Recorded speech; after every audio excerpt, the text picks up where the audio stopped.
When speaking with the non-believer, the non-believers have their religious things, just like the religious person does. For instance, they have certain phrases, God of the gaps, things like that they use, and they use them, again, like the religionists use, as a proof of something. This has been established.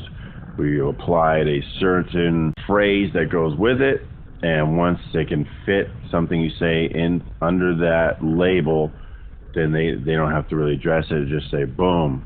And like I say, the religionist does the same thing. We say things like, I shouldn't say we because I'm not a religionist, but we'll say things, well, that's just easy believism. Label it, then discard it. And a common one that's a response to me these days because of the approach I'm using is, oh, that's just an appeal to intuition. And I looked and found out that the appeal to intuition has been destroyed, so to speak, by this method. It has been labeled by philosophers long ago who went through a series of mental exercises in logic to, quote, prove, unquote, certain truths about reality. And so one of them is that an appeal to intuition is by its nature false, that it cannot be true, because when it fits under this heading of an appeal to intuition, it is by nature false. It has to be false. And the thing that's amazing to me is that we all understand what intuition is. So if we all understand what intuition is, then it must be a real thing. I'm not saying that proves it's legitimate, because we all have emotions. And just because you have an emotion, it doesn't mean it's an indicator of truth. But the thing is how do they come to that conclusion? They come to that conclusion because certain thinkers, Aristotle and Plato and Socrates and all these people, have come up with certain beliefs that they like, and it appeals to them. And I was thinking, well, how is that different than these religionists who, Constantine and Augustine and Byzantine and Byzantine and whatever they come up with, and they love these things, and they make their own points according to what so-and-so said. So it becomes these principles based on what so-and-so said, but we put a nice little label on it. It's easy believism. It's an appeal to intuition. It's some logical fallacy. But how do you even know that? How does everyone know what we're talking about? That's the thing I want to get at. As physical beings, as purely bound by the makeup of our chemical components. That's what we are. And, evolutionary processes. But evolution doesn't cause there to be a spirit. A spirit is either there or it's not. So if we are just evolutionarily developed little balls of matter, and how is it that we all share certain understandings only we share? Other animals, other life forms do not understand or know these things. They don't even think about them. They don't care about them. But yet the human mind cares greatly about these things. And even the one that denies their significance or denies their reality puts great importance on them for the purposes of denying them, for the purposes of saying, no, that is wrong because Socrates said, and he proved, and he wrote, and they give you the whole spiel about how this proves it's wrong, while in fact illustrating the reality that there is something there. There is something more than what Socrates or a modern day scientist or philosopher or anyone could draw out on a chalkboard. There's something there. Otherwise, we wouldn't all know what the other one is talking about. It is something more. There is an intuition, and the intuition is real. And when it gets affected by emotions, it can be distorted.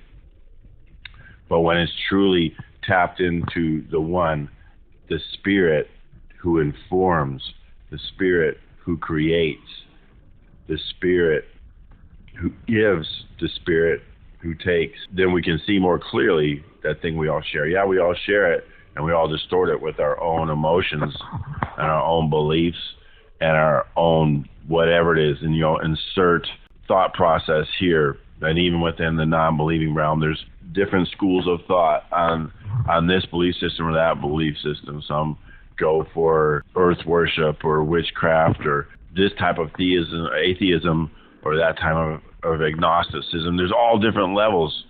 So it's not just one or the other. It's not just one believes in God. But if there is a God, there's only one God, and there's only one way of believing in him, the right way. And that is something I want to get at, that we intuitively know deep down inside us. We know this. We do know this. Otherwise, there would not be such a fight against it. What are we fighting against? Whenever I bring that up, why are you so mad? If what I believe in is no more significant than if I believed in the Easter Bunny or Hercules or Thor or whatever, why are you so deeply offended by this? You wouldn't be offended if I believed in Santa Claus or the Easter Bunny or Thor, and they come up with some answer like, well, theocracy, you're trying to control my life. We know that's ridiculous. Unless you live in an Islamic state, there's no threat of you being controlled by religionists. And that's the point I want to make, is that I am not in line with the religionists or sympathizing with the religionists. This is a thought about the fact that the religionists and the one who thinks they're in conflict with the religionists are both one. They are of the same mind. They are of the same intuition. And that intuition is to resist the presence of God, is to deny the power of God, is to rely on the self, is to put importance on what the self is doing. That is where the religionists and the atheists have in common. Not the theist in the sense of one who puts their faith in God. That is the third party, or in essence, really the only other party. Those two, the religionists and the atheists, are of the same mind. Trust in self, belief in self, what they see, what they do, those are the things they have faith in. They just call it by different labels. But the one who really puts their faith in God is someone different.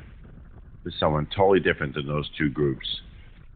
And yes, you can label it an appeal to intuition or whatever you want, but we all know it's there. We all know there's something there, and it's real. And we're all either embracing it and finding out and saying, who are you? I want to talk to you. I want to know who you are. I want to understand.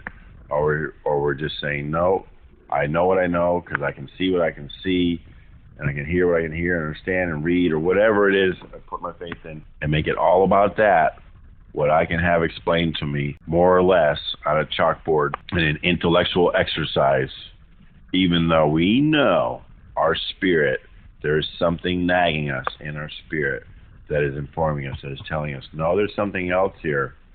There's something else here.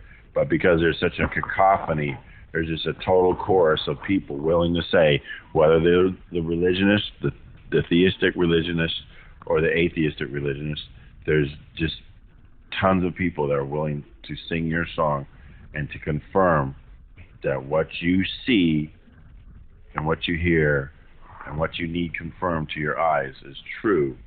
So it's easy to go along with that.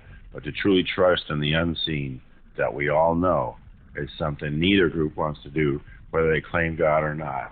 One point where the atheist misses the theist is their demand for so-called proof, so that they completely miss the nature of the supernatural. They say, I must have the supernatural proved to me by natural means, which makes no sense. The claim of the theist is that we have had contact with the supernatural because that is what we have sought, that's what we desire, so we seek it or him, or whatever you want to call it, and therefore he reveals himself to us. They have no desire to find the supernatural because they deny its existence, because it is not made plain without even asking for it to be revealed. So that is what they'll get, whatever that is, at the end of this natural life. I don't claim to know what hell is, or what the end of this life is, but it's not with the Creator.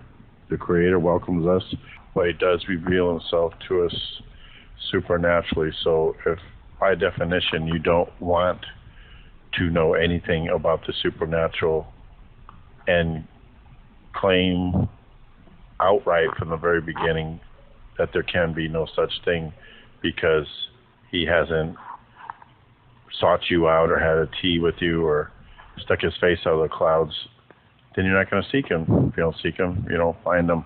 You find what you seek.